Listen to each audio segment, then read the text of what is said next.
आज नर्मदे हर ग्वालियर के इस अध्यात्म विज्ञान विद्यापीठ में हम उपस्थित जी। है और अध्यात्म विश्व विज्ञान यूट्यूब चैनल की ओर से हम आपका हार्दिक अभिनंदन करते हैं और धन्यवाद देते हैं कि आपके माध्यम से हमें अध्यात्म चर्चा करने का अवसर मिल रहा है। जी। श्रीमद् भगवद गीता में भगवान कृष्ण कहते हैं कि अर्जुन, जब मन प्रसन्न होता है जी। तब यह अध्यात्म ग्रहण होता है।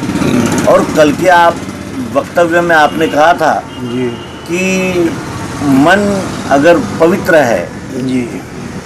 तो ही वो प्रसन्न हो सकता है, जी। ऐसा आपने ही कहा था। जी। तो पवित्र मन से प्रसन्नता कैसे प्राप्त होती है?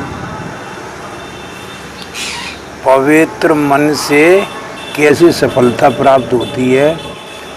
तो पवित्र मन किसको कहते हैं?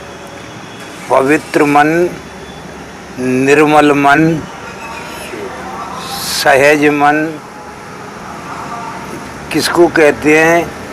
कि जब मन हमारा एक अपना रूप देखने लगे, जैसे हम शीशे में देखते हैं वो हमारा ही मुख दिखता है, हम जल की ओर देखते हैं तो जल में भी हमारा रूप दिखता है, किसी चमक वाली चीज़ में देखते हैं तो हमारा ही रूप दिखता है। जब हम मन आप ही में फिरे, तुम जानो अपना रूप तो फिर माया क्या करे। तो जब अपने आप को अपन देखने लगते हैं, सब में ये हमारी एक आत्मा है जो ऐसा निर्मल मन होता है स्वाभाविक कि सब जगह मेरी आत्मा है, मैं ही हूँ। ऐसे अपन कहीं चलते हैं, हमारी खुद की परछाई दिखती है, कहीं भी देखते हैं तो हमारी शक्ल दिखती है।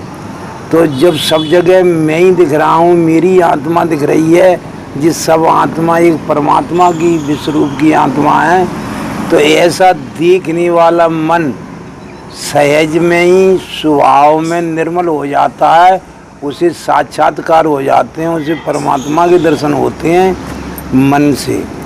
तो जब मन में वो आत्मा और परमात्मा की लीला देखने में प्रसन्नता रहती है, मन में प्रसन्नता आएगी, निर्मल रहेगा। कहते हैं मन चंगा तो कटौती में गंगा, तो मन चंगा है तो हमारा ही रूप दिख रहा है, हम अपने से व्यवहार कर रहे हैं, हम अपना ही आनंद ले रहे हैं निज स्वरूप का। तो ऐसा देखना जानना मन को, ऐसे भगवान मायानंद जी ने भी कहा है, मन को जहाँ जाए तहाँ जावन दीजिए, मैं ही हूँ अस टोको मत रोको। तो मन को रोको मत टोको कि जहाँ भी तुम जा रहा है, सुंदर चीज़ देख रहा है कि सुंदर वस्तु, वहाँ मेरी रचना देख, मुझे देख, मेरी रचना कितनी सुंदर बनी है, यही सत्य है, यही शिव है रचना में, यही सत्य ही शिव मिल कर के कितना सुंदर है परमात्मा की रचना, परमात्मा। तो जो भी कुछ विश्व में संसार में देखते हैं, हम परमात्मा की विश्वरूप की ईश्वर की रचना देख करके प्रसन्नता रहेगी, अपने आनंदित रहेगा, कोई दुख दर्द नहीं होगा। बोलो। का ऐसा कहना है कि अवतार भारत में ही क्यों होते हैं, अन्य देशों में क्यों नहीं होते, और अवतार को न मानने से मेरे विश्व मानव का क्या कम ज़्यादा हो जाएगा, ऐसा उनका आक्षेप है। तो भारत में ही क्यों होते हैं अवतार, अन्य देशों में क्यों नहीं होते?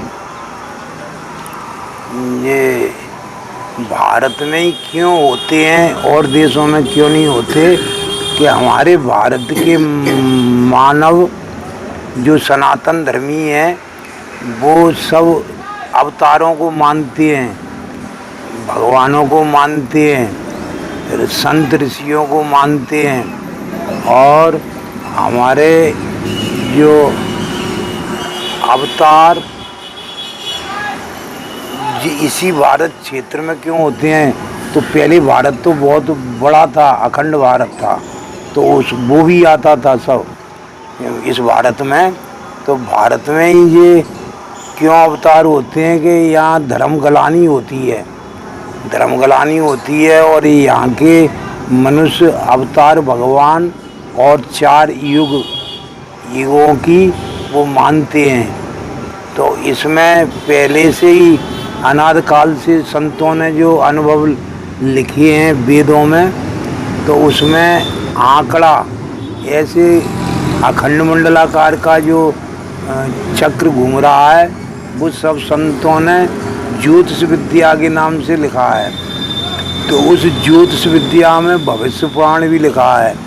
उस भविष्य पुराण में 10 अवतार 4 युगों में बदलने वाले और हर समय होने वाले, तो उसमें व्याख्या करी है भविष्य पुराणों में और हमारे वेदों में। तो इनके जो अवतारों की ये भारत में ही गणना की है कि ऐसे भारत में क्या पूरे विश्व में 4 युग होते हैं, सतयुग, त्रेता, द्वापर और कलयुग। तो ये और युगों में नहीं घटाए जाते, कलयुग, द्वापर, त्रेता, जो भारत में ही घटाए जाते हैं। तो भारत में ही ये अवतार माने जाते हैं। 4 युगों में 10 अवतार होते हैं जो युग परिवर्तन वाले होते हैं। तो युग परिवर्तन वाले होते हैं और गलानी भी जहाँ ज़्यादा होती है वहाँ अवतार होते हैं। जहाँ अन्याय अधर्म ज़्यादा होने लगते हैं, दुराचार, अत्याचार, व्यभिचार, तो इनको अत्याचार दूर करने के लिए, राक्षसों का संहार करने के लिए, संतों का, ब्राह्मणों का रक्षा करने के लिए, धर्म की रक्षा करने के लिए ये अवतार भारत में होते हैं। क्यों होते हैं कि यहाँ के लोग मानते हैं इनको, अवतारों को गणना दी गई है। और एक हमारे भारत में तीनों मौसम आते जाते रहते हैं। एक साल में बरसात भी, सर्दी भी, गर्मी भी ये आती है और पूरी साल कहीं ना कहीं गर्मी भी रहती है सर्दी में, कहीं सर्दियों में भी बरसात रहती है, कहीं बरसात में भी गर्मी रहती है। ऐसे ही भारत में तो यहाँ सभी मौसम पाए जाते हैं। ये सब पृथ्वी पे भारत स्वर्ग नहीं, स्वर्ग नरक तो और जगह हैं, लेकिन भारत तो एक बैकुंठ है। तो इस बैकुंठ में अवतार होते हैं, अवतार सब बैकुंठवासी होते हैं। ये अवतार इसलिए भारत में होते हैं कि इन राक्षसों को मार करके अन्याय, अधर्म, दुराचार, भ्रष्टाचार ख़त्म करते हैं और संतों पे, ब्राह्मणों पे, धर्म पर न्याय करके और चलाना सिखाते हैं, सनातन धर्म की स्थापना करते हैं।